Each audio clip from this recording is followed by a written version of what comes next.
সিদ্ধান্ত হিসেবে গণ্য করা হবে।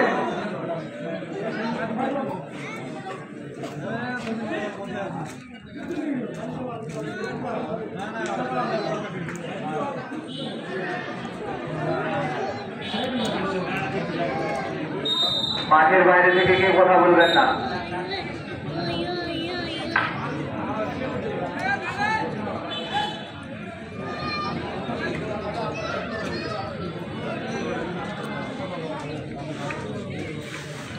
আবারও সাইডলাইন থেকে থ্রোয়িং উদ্দেশ্যে 5 নাম্বার করে আমরা ফুটবল একাদশ বাড়ি ছেলে সতীর্থ খেলার উদ্দেশ্যে মধ্য মাঠে নিয়ন্ত্রণ হারিয়ে 9 নাম্বার সুরেশ রায়না সামনে বাড়ানোর চেষ্টা, কিন্তু না, পিছন থেকে বাধা দেওয়ার কারণে গোল রাখতে পারলেন না।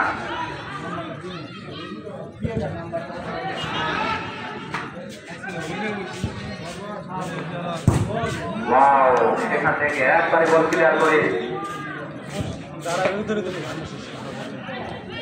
আবার বোলার 7 নাম্বার আজকে কিন্তু 7 নাম্বার বোলার বল রাখতে পারতেছে না।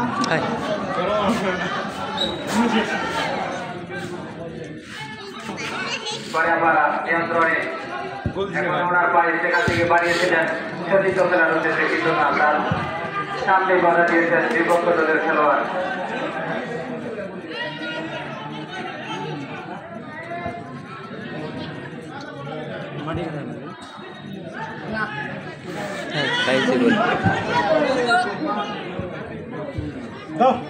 কিন্তু বিপদ হওয়ার সম্ভাবনা ভালো বিপদ মারছে এখন